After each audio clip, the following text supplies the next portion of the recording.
Welcome to the complete collection of LeBron James's greatest stories told by NBA players and legends. This is part 1 of a 3-part series, because obviously LeBron James, being one of the greatest players in NBA history, has countless stories, and this video would be about 2 hours long had I not broken it up into 3 parts. So if you haven't seen any of the other episodes within the full series, there is a playlist link in the description box down below and on the top right of your screen. If you click on that, you'll find all the episodes within the series. Because this is such a long episode, even broken up into 3 parts, it has taken me a long time to create, and I would really appreciate if you guys could quickly hit that like button before the video begins. If you're new and you like videos just like this one, be sure to hit that subscribe button and hit that notification button so you are notified when a new episode drops. Lastly, I wish you all a very, very Merry Christmas and a wonderful 2022. Without further ado, here's the complete collection of LeBron James's greatest stories, part 1. We play in different eras. He's an unbelievable player. He's one of the best players in the world, if not the best player in the world. When you start the comparisons, I think it is what it is. It's just a standard measurement. I take it with a grain of salt. He is a heck of a basketball player, without a doubt. It was like when God made him, he was like, all right, I'm gonna give you all this. I'm gonna take everything, but I'm gonna take one thing from him. I ain't gonna give you no line. But I'm gonna give you everything else. That's why I tell bro, I'm like, he gave you everything. And I remember, I don't know if I even told nobody other than my close circle. I remember it was a play we was trying to run, and one of our teammates forgot the play, and Bron told him the play. He said, if you miss these free throws, you know who's gonna win it.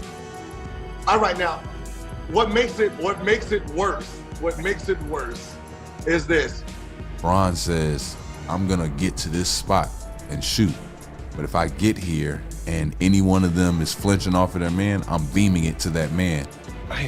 And we've been spoiled. Yeah. It's just been remarkable what he's been able to do. I feel confident because I'm the best player in the world. It's simple.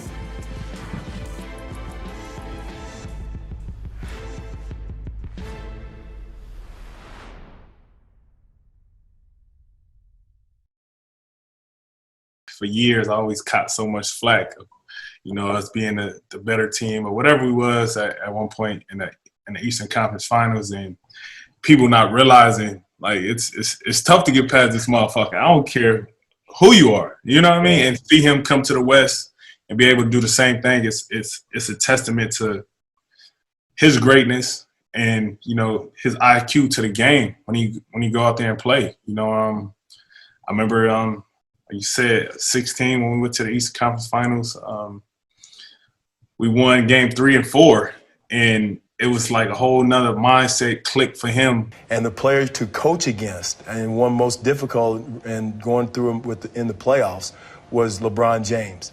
This guy was looking in your mouth like right there and just it was telling the players exactly what was going to happen on the play that you called. And I remember, I don't know if I even told nobody other than my close circle. I remember it was a play we was trying to run, and one of our teammates forgot the play, and Bron told him the play. But I was also in the gym when I watched him on the floor against Toronto tell Patrick Patterson where he was supposed to go on the play they had called out of timeout late in the 4th quarter. He's like, no, Pat, you're supposed to stand over there and you're going to pin down for DeMar over here. Wow. That's hilarious. That's who he is. Like, it was some crazy shit. It was some crazy stuff. We called it a play. He was like, what? And Bron told him what our play was. And it just shows you, like, how locked in this dude be when it comes to winning time, man. And you see it when he out there on both ends, man. But that changed, and you know this. Like, we beat him a couple times when he was in Cleveland. He was not that way. I've never seen a change in a player. I knew we were in trouble in Miami when we were coaching. When he was in Cleveland, he was just playing basketball. Right. We get to Miami, and he's in Miami now, and he's calling our plays out. He's staring over at our bench. He's reading stuff, and I remember saying, "Oh, this is not good." There are a lot, and Dwayne brings it up. When you're drawing a play in a timeout, you know as an opposing coach that one guy can screw things up for you. I know you know the famous, free throw, LeBron, So what did he say to you? And then how are you able to maintain your focus when you missed him? We're respectful there, but missed him, but how did you lose sight for what you're trying to do? Make the free throw and then. Okay, so we have to back up a little bit because I was balling. Looking to inbound, Arenas puts up the three. Bang! Gilbert Arenas ties the game. And a timeout. I was balling that fourth quarter, and miracle comeback. Down 3. I hit almost like a 30-footer to take us to overtime. Kind of got a little tired in overtime, but got to the free throw line. It's butter. Game's over. We're up 1. I'm about to hit these 3. This is easy. And LeBron comes by and taps you on the chest and whispers something to you. What did he tell you? He said, if you miss these free throws, you know who's going to win it. And when he tapped me and he's like, if you miss these, that's game. And for that 1 second, I became human and thought about it. All right, now, what makes it worse is this. So because we gamble at LeBron's house, me, Damon Jones, that was our group. Right. So Damon Jones was horrible. He was horrible at cards. So he owed me money. So I always used to say, every time we played them, I always used to scream out, the landlord's hit. The landlord needs his rent money. Right. So every time we came to town, shoot around, I'm yelling it. The game, I'm yelling it. That's all I yell. So I told the coach, hey, anytime you put Damon Jones in, I'm going 1-4 flat. He owes me money. Until he pays me my money, 1-4 flat. He's gonna be a liability out on this court. And that's what I did every time he came in, 1-4 flat. So he stopped playing. So he doesn't even play in game 6. So when he whispers, who's gonna hit it, everybody assumed it was him. I knew what he was talking about. And it had me thinking about it. And I can even see it on my face when I watch, oh yeah, you're missing these, bro. Mm-hmm. And then I missed the first one, and I'm sitting there how the hell did I miss that? That's just so off. Mm-hmm. Missed the second one, and I'm sitting here yo, did this just really happen? Where did I go? I don't miss clutch free throws. And I think the thought went into my head, they really gonna put Damon Jones in and let him hit a shot. And I just missed. It was I was balling that game. Just hit the 3 to get us in overtime, playing great in overtime, very great battle. And then I see Damon Jones in there stretching, and they really put the man in. And the fact that LeBron even passed him the ball is what hurt the most. Damon Jones in the corner just came in the game for the first time in 2 games and hit the shot. Who does that? That's why I said that's why I said I went to go do mental stuff. Right. With the mental training, because I was this didn't just happen. You didn't tell me this man was gonna come in and hit, and then he comes in and then you pass him the ball he's done hit 5 straight threes. I need to go see some hill because I don't want to be the next Nick Anderson out here. LeBron is 36, turns 37, I believe, in December. Yeah, man. How is he still, what makes him special? And even when you talk about mileage and how he's doing it night in and night out, where you talk about usage rate, you talk about, load management. He ain't doing what Kawhi's doing. He ain't doing what these other KD, and I love KD, I love Kyrie, but KD just took off. AD hurt, so LeBron got to take on more with LA right now. Right. So what makes him special? You had that yeah. This dude up there. He left the hospital with more than everybody. Bro, listen. Bro, Brandon, B. Marshall, it's dude up there, bro. Out the womb. Bro, his shopping cart of talent when he was born was bigger than everybody's, dog. They gave him everything. Dude behind LeBron, he don't have nothing. Yeah, but you got to give me more, man, because we know what goes into it, the sports science, how we train, how we eat, how we sleep, et cetera, et cetera. Yeah. What are we not seeing that you saw? Yeah, right? You guys have a chef for the show, right? We understand about putting in your body. We understand about the training that you need as athletes, former athletes. We understand the training that you need. But ultimately, man, I've watched this guy, and I see him take care of his body. I see him own it 100%. But I've also know that guys can roll their ankle and be out 4 weeks.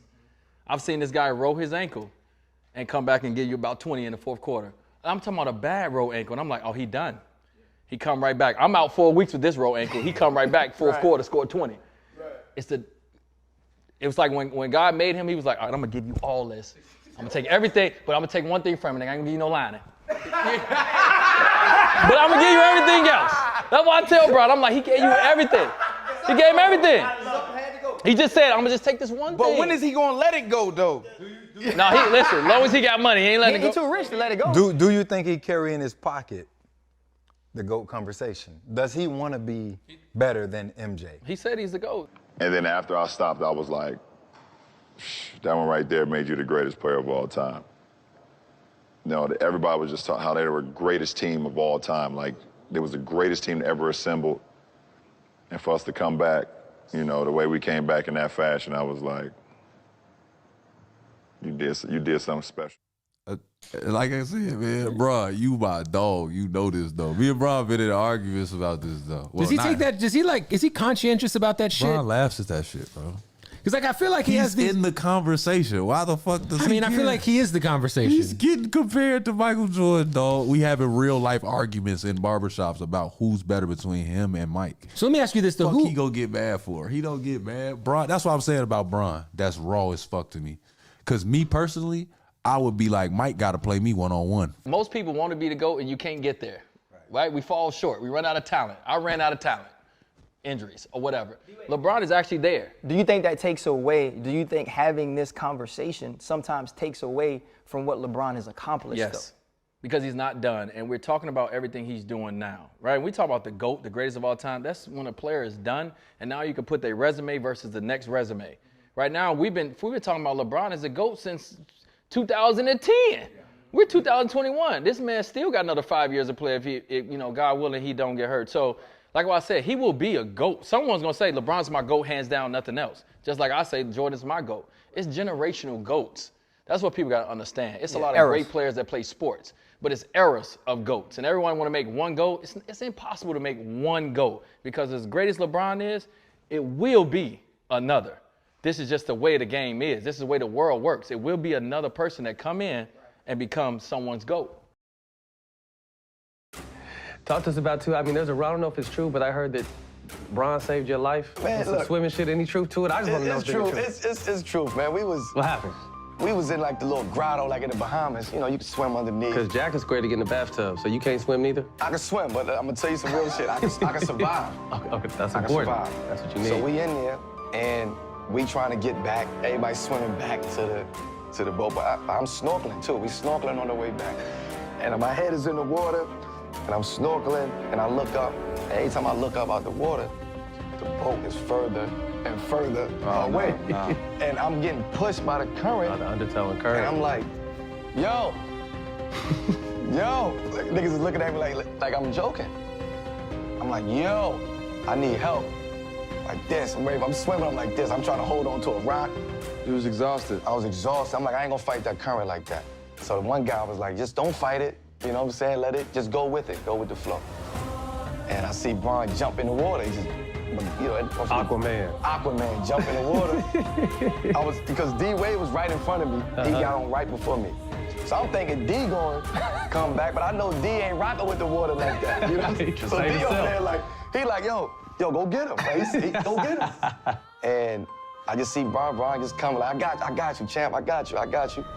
Grabbed me, and we went back to the boat, man. So, all purpose. LeBron is all purpose. So lifeguard, all kind of shit. But it's crazy because he's very good at a lot of shit. Like, I don't give a fuck what it is. He's gonna be successful at that. He's gonna figure it out. He's one of them people. He's just one of them natural freaks, man. I call him a lab baby, man. He was built in the lab. Watching LeBron, and we've all been pampered, if not spoiled, to the fact that he's been consistent every year to come out with this certain level. But we forget that LeBron is great while he's playing the game. Let's just talk about his progression. Obviously, Tay, you played him. You've seen moments where he was over the top great. Talk about just his greatness and how, you know, how we are spoiled as fans, and his greatness and what he's putting on the game. You know what, you know, from the time that he first came in the league, you know, his debut in Sacramento where he was attacking the rim with, you know, ferocity and finishing. And as you can see here, when he had that phenomenal second half against us, it's like he just hit a turbo button. Man. You know, we in quicksand. Yeah. You know, we went to 5th straight conference finals at that moment. You know, we didn't play 500 games in 5 seasons. We in quicksand. My man putting the turbo button on, and he's still doing that. It's like he hitting the R1 on you. He's still hitting the turbo button to this day. Well, there's no reason for us to be here if we weren't confident. May 31st, 2007 was the Eastern Conference Finals. The series was tied 2-2. Being in the Palace of Auburn Hills in the playoffs, that's one of the most hostile environments to be in. You just feel like it's just you 12 against the whole city of Detroit. The night at the Palace of Auburn Hills when LeBron went nuts in the fourth quarter and overtime. And I always have to look back and say, now what was it? It was like 25 straight points and 29 out of 30 or something like that. But it was one of those times where we're doing the show from the arena because it was the conference finals. And we're on the set and Kenny and Chuck are there. And it was the only time I've seen him speechless. I wanted to put the responsibility on myself and have me answer the call. Here's James.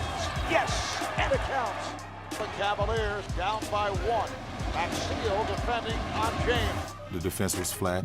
Basically just gave him one of my left to right crossovers.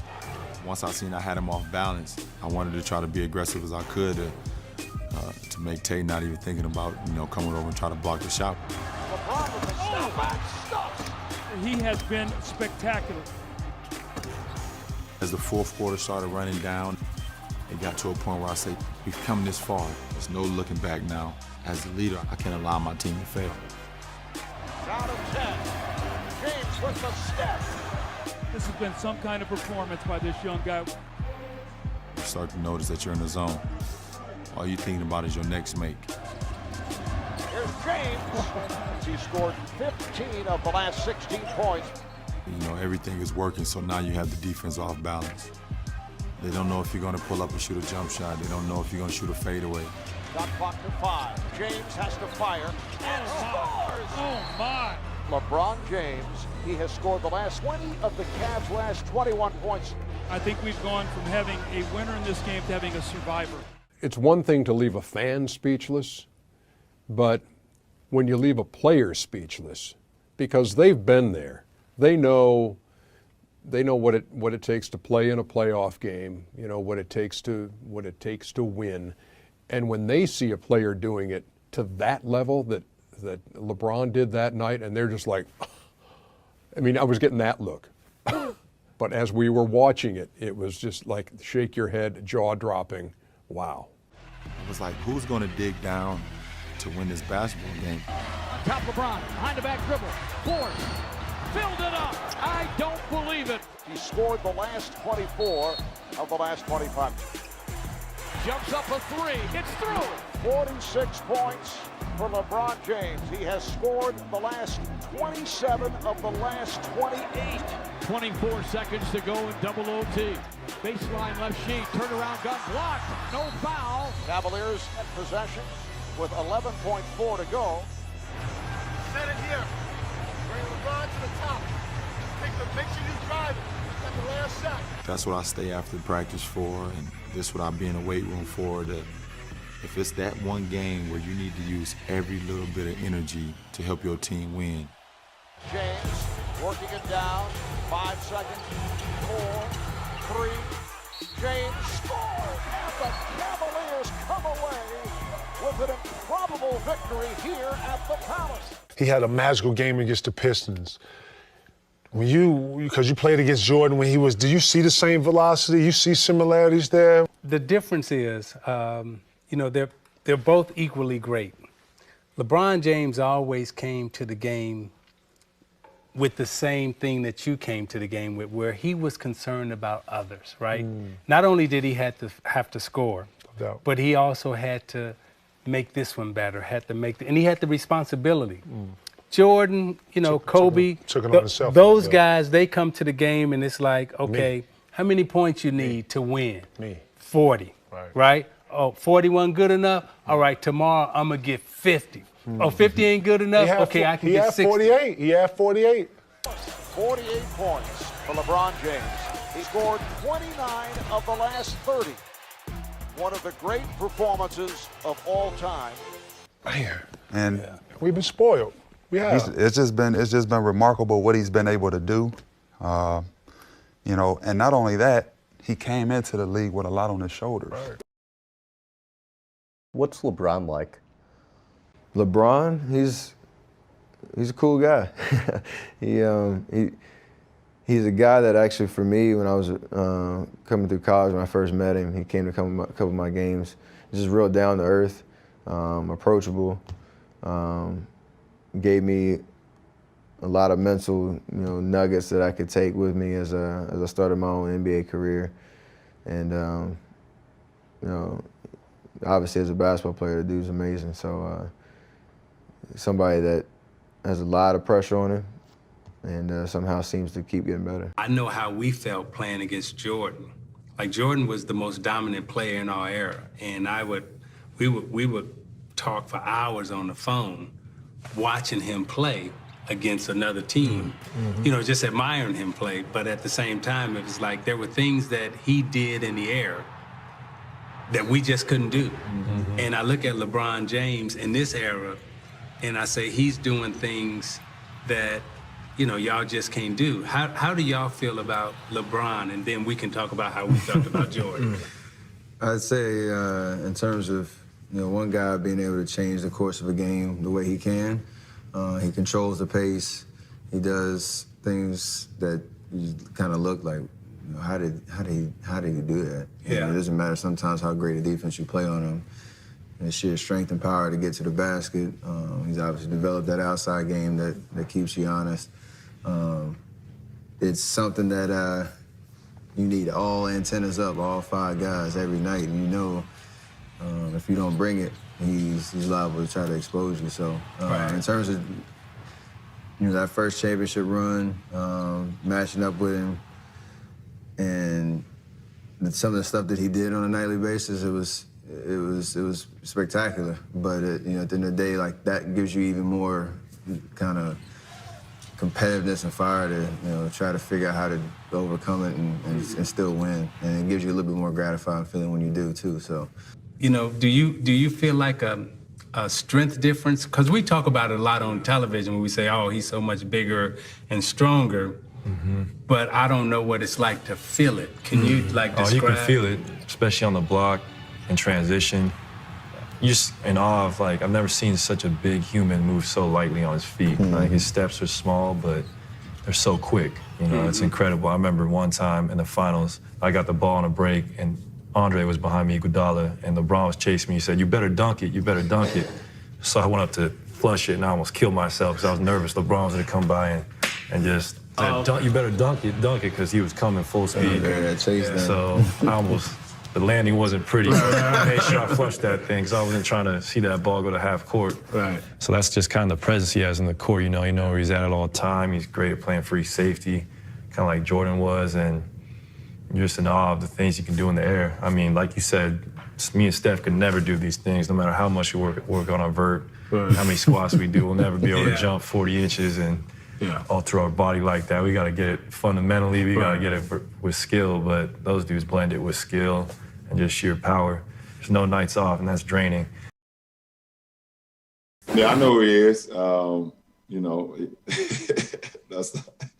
He's part of the front office group. He was really excited about me missing, that shot a little bit more extra than I would have liked, but you know, he got a root for his team, obviously, and he was, you know, he showcased that. So, you know, I knew I had another quarter, and the fourth quarter is my favorite.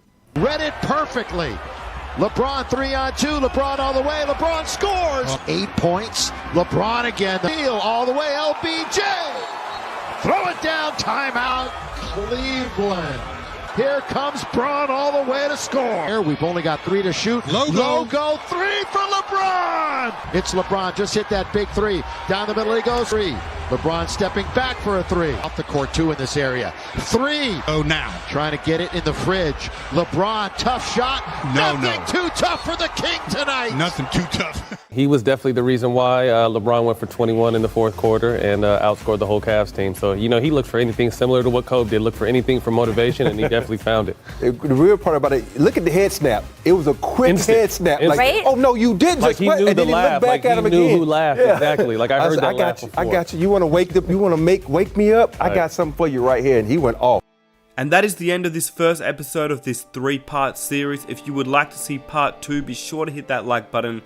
If you hit that like button, I will upload the video immediately.